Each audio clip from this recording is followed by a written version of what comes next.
ఏంటంటే పెండింగ్ ఉన్న వాళ్ళతోని చాలా మోసాలు జరుగుతున్నాయి ఇప్పుడు మార్కెట్‌లో. అయితే ఏంటంటే, ఇప్పుడు కొందరు ఏంటంటే, 2 రేషన్ కార్డు నేను చేపిస్తాను. 2 రేషన్ కార్డులైతే 3000 కొందరు 3 రేషన్ కార్డ్స్ నేను आपको అప్రూవల్ చేస్తానంటే 4000 4 అయితే 6000 అట్లా తీసుకుంటున్నారు. Hello friends, welcome to my channel. ఈరోజు టాపిక్ ఏంటంటే, రేషన్ కార్డు ఎవరైతే అప్లై చేశారో వాళ్ళ యొక్క అప్రూవ్డ్ అయిందంటే స్టేటస్‌లో వాళ్ళు ఏం చేయాలి? నెక్స్ట్ ప్రాసెస్ ఏంటనేది ఆల్రెడీ లాస్ట్ వీడియోలో మనం మాట్లాడుకున్నాము. అయితే మనము అప్రూవ్డ్ అయిపోయిన తర్వాత మనం ఏం చేయాలంటే, ఫస్ట్ ఆఫ్ ఆల్ మనము ఏదైతే అప్రూవ్డ్ కనిపిస్తుందో కదా!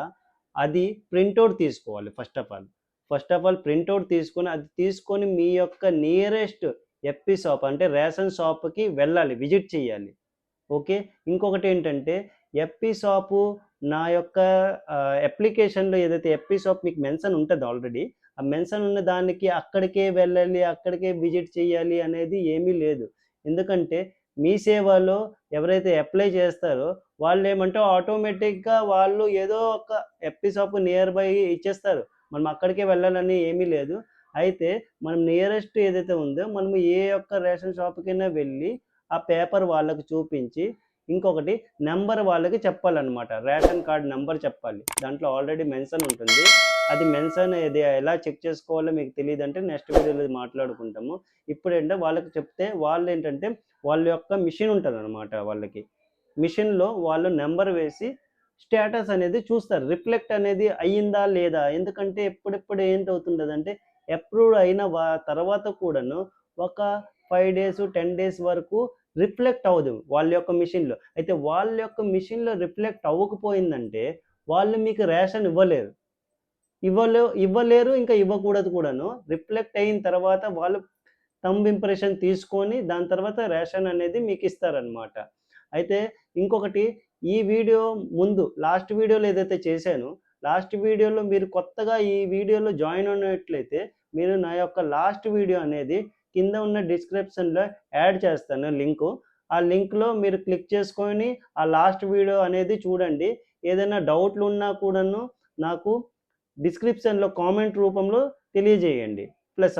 ఇంకొకటేంటంటే మనకి పెండింగ్ ఉన్న వాళ్ళు ఆల్రెడీ చెప్పాను. పెండింగ్ ఉన్న వాళ్ళు ఏంటంటే పెండింగ్ ఉన్న వాళ్ళతోని చాలా మోసాలు జరుగుతున్నాయి ఇప్పుడు మార్కెట్‌లో.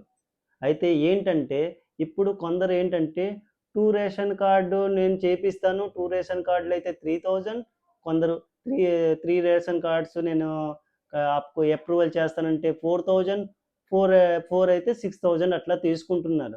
తీసుకొని నేను చేపిస్తాను నేను అనుకోని అంటున్నారు. అట్లాగా అక్కడికి వెళ్ళకండి. ఎందుకంటే ఇదే ఇప్పుడు మీరు రేషన్ కార్డ్ అప్లికేషన్ ఇచ్చారే అనుకోండి ఎక్కడైనా.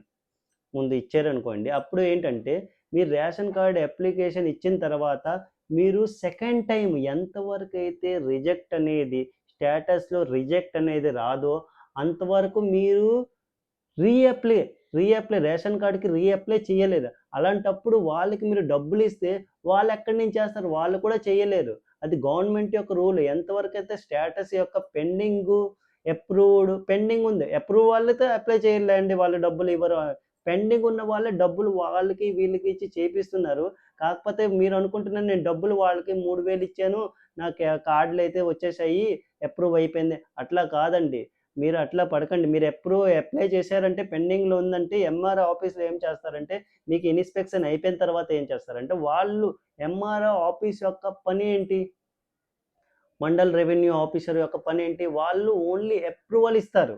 అయితే వాళ్ళు ఒక్కొక్కటి ఇన్స్‌పెక్షన్ అయిపోయిన తర్వాత ఒక్కొక్కటి అప్రూవ్ చెయ్యరు. వాళ్ళేం చేస్తారు ఒక బంచ్‌లో 200, 300 అప్లికేషన్స్ అనేవి అప్రూవ్ చేస్తారు. ఓకే.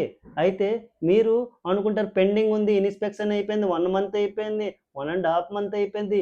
ఇప్పటి వరకు అప్రూవ్ అవ్వలేదు అనుకోని మీరు అనుకుంటుంటారు. టెన్షన్ పడుతుంటారు. అదేం వర్రీ ఏం కాకండి. ఎంఆర్‌ఓ ఆఫీస్ వాళ్ళు ఒక్కసారి అప్రూవ్ చేస్తారు. మీ రేషన్ కార్డ్ వస్తది. మీరు వాళ్ళకి వీళ్ళకి డబ్బులిచ్చి మోసపోకండి. పెండింగ్‌లో ఉన్న వాళ్ళకి మరీ మరీ నేను చెప్తున్నాను. డబ్బులు 2000, 3000 ఇచ్చే బదులు అదే డబ్బులతో మీరు ఒక రైస్ బ్యాగ్ తెచ్చుకోండి.